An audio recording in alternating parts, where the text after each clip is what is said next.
আচ্ছা আপু, আপনি একটু আগে বললেন আমরা নাকি সবাই ভাইরালের পিছে ঘুরি, সিমি আপুর পিছে ঘুরি, জাকির ভাইয়ের পিছে ঘুরি, যারাই ভাইরাল হয় তাদের পিছে ঘুরি, আপনারা এখানে আসতেছি না, বা যারা নতুন কেক নিয়ে আসে তাদের এখানে আসতেছি না, এই জন্য আপনি কান্না করছেন, এই বিষয়ে একটু বলেন তো।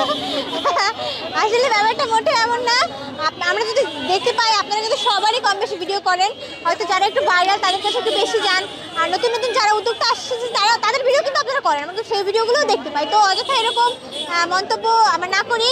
আর ইউটিউবারদের ভাইয়াদের মাধ্যমে কিন্তু আমরা এই জায়গাটা এত বেশি জানতে পেরেছি বা জনপ্রিয়তা পেয়েছি, তাদের মাধ্যমেই কিন্তু আমরা ভাইরাল হয়েছি এবং আমাদের সেল কিন্তু দিনে দিনে বাড়তেছে। তো ইউটিউবারদের নিয়ে যারা বাজে মন্তব্য করে বা আমি কখনোই করব না, তাদের প্রতি কৃতজ্ঞ থাকতে হবে, তাদেরকে সম্মানের সাথে দেখতে হবে, কারণ ওনাদের কারণেই কিন্তু আপনাদের সেলটা বাড়তেছে। দূর দূরান্ত থেকে সোশ্যাল মিডিয়ার মাধ্যমে কিন্তু আপনারা কেক সেল করতে পারতেছেন।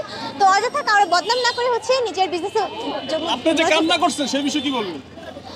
আমি বলতে গেলে বরাবরই আমার কি বলবো, আমার কেউ যদি আমাকে একটু দুই কথা শোনাই দেয়, মানে সেটা আমার কষ্ট লাগে বা আমার হার্টে গিয়ে লাগে, অটোমেটিক আমার চোখ দিয়ে পানি চলে আসে। তো আমি কখনোই তো চাই না যে না রাস্তাঘাটে ওপেনে কান্না করতে। তো যেহেতু ওনারা যে কথাগুলো বলেছে ওটা আমার কাছে খুবই খুবই খারাপ লেগেছে, যে আমি ভাইরাল হওয়ার জন্য কান্না করেছি। ভাইরাল কিন্তু আমি আগেই হয়েছি, তাই না? ভাইরাল কিন্তু ওনারা সবাই দেখেছে, হয়েছে দেখেই তো ওনারা আমার সাথে এরকম সত্যতামি করে। তো কান্নাকাটি করে নতুন করে ভাইরাল হওয়ার কিছু নেই। আর আরেকটা কথা যেটা অনেকে মানে মন্তব্য করেছেন যে আমি বলে আমার নাকি ইউটিউবারদের সাথে কথা বলার অনেক বেশি শখ। এটা আমি বলবো যে একেবারেই ভুল ধারণা, কারণ আমি কিন্তু কোনো ইউটিউবারদেরকে আমার সামনে ডেকে নিয়ে আসিনি।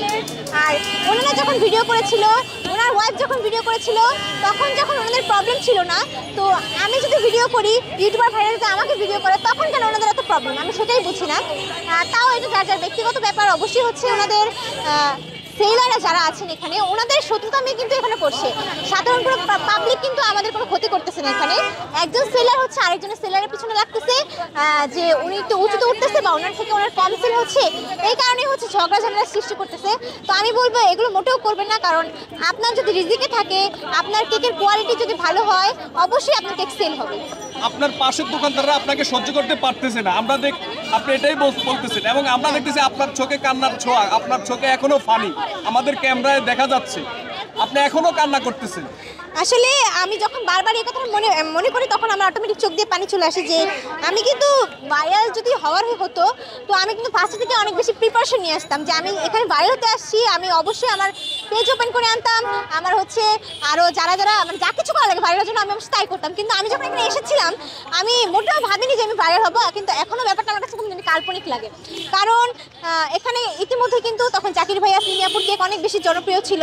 তো ভেবেছিলাম আমার কেউ কেক খাবে কি খাবে না, ওই দুশ্চিন্তা নিয়ে আর কি আমি এখানে আসছিলাম।